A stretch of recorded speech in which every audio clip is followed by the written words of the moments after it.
Va començar a Massana. Només tenia un pati ple de pedres. No hi havia televisió. Els germans no sabien què havien de fer.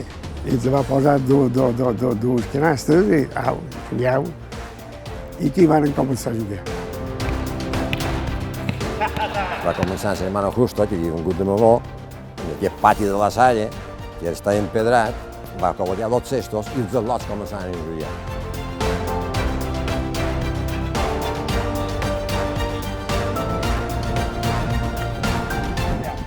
Però va començar així, sí, a un cesto i una pilota i un crit de qui vol jugar a bàsquet.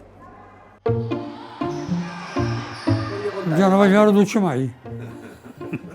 Allà els vestuaris que teníem eren bancs, dins un magatzem de Sant Lluís, un magatzem de pienso, i més dels bancs anaven damunt sacs de plat d'indi o d'ordi o de xivada, perquè no tenien ni vestuaris.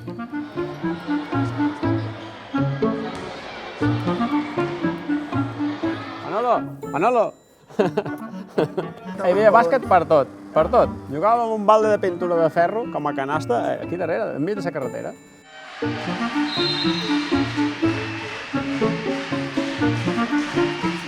Bueno, els cestos d'aquesta pista eren de ferro, però els postes eren postes de telèfon que estaven tirats i s'aprofitaven, s'aguantaven perquè Déu volia, però s'aguantaven.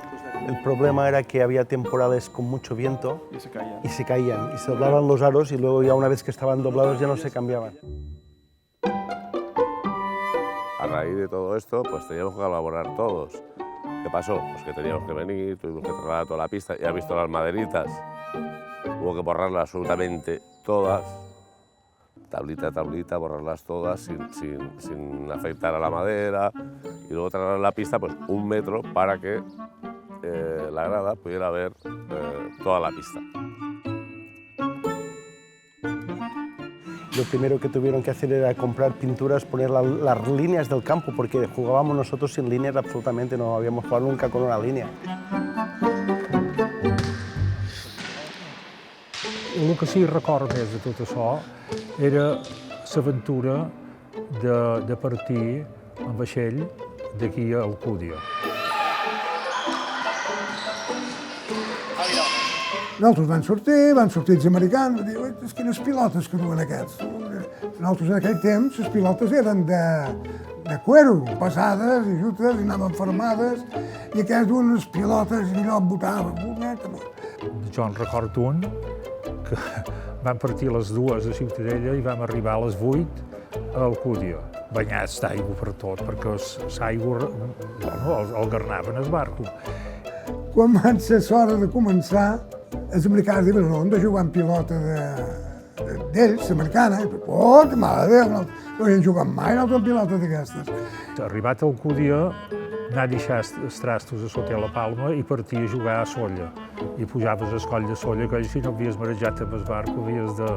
I tira fluixa, ja farem mitja part d'una i mitja part de l'altra. Bueno, quan ells van jugar a la pilota de cuero no en donaven una, però llavors, quan nosaltres vam jugar a la pilota aquella, que rebotava i això, havíem anat.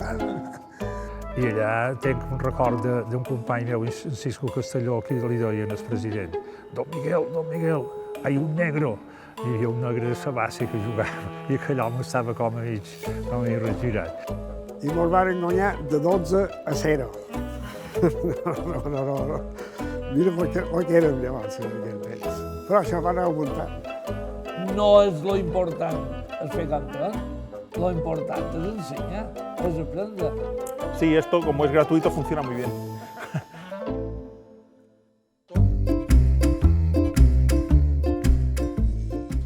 A Menorca, de totes maneres, va tenir la sort o la desgràcia, de que la política o el polític de turno hi va picar els ulls. Va veure que era una gran possibilitat per ell guanyar vots gràcies al bàsquet i salvar el bàsquet, tirar el bàsquet endavant. Aquest senyor, jo no sé si convé o si no convé dir nom, però a mi tant me'n fot. Era en Jaume Mates i va dedicar milions i milions i milions no sé si de pessetes o d'euros, en el Menorca Bàsquet, fins que va arribar que va fer un esclafit i no van poder aguantar més. I aquí se va acabar el Menorca Bàsquet.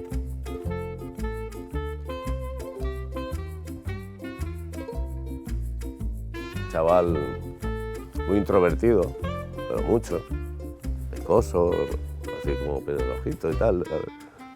Unos pies muy grandes, Menos mal que no crecieron después, porque mantuvo los pies y creció hacia arriba, ¿no? Y la verdad que sobre Paco Vázquez, ¿qué hay que decir? Se ha conseguido él mismo, a base de que va a ser un esfuerzo personal, insistir. O sea, es el secreto. Personalmente, trabajar. Yo fui una persona muy cercana a Pepe Fraile. Era una persona que amaba profundamente todo el deporte, le encantaba el básquet. Yo creo que él además tenía unas cualidades físicas y técnicas que podían abarcar cualquier modalidad deportiva, pero el básquet era una de sus grandes pasiones.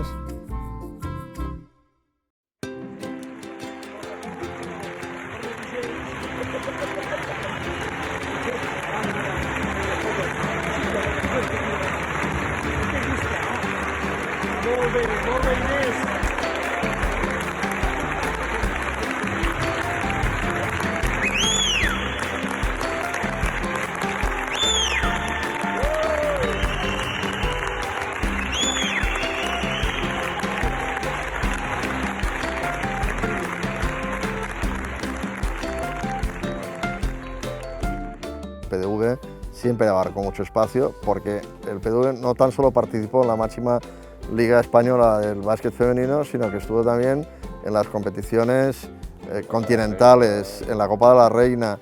Nunca habíamos tenido un club, un equipo de nuestra isla que participara en una competición europea, ¿no?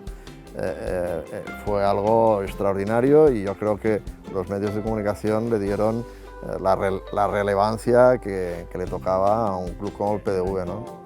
Bueno, y las dos otras mujeres que han representado a España de aquí de Mallorca son Chelo Martínez y Sisca Rulli. Sisca fue la primera jugadora mallorquina que estuvo en la selección española. Ahí está, recibiendo ahí ese homenaje. Pues muy emocionada, mucho por todo lo que nos han dado y por el partido en sí, que es precioso. Además, con un merecido homenaje y por fin con esa camiseta de la selección que ahora sí se puede llevar a casa. Sí, hoy me la llevaré y la voy a marcar, no la tenía. Muchísimas gracias, Sisca. Gracias a vosotros.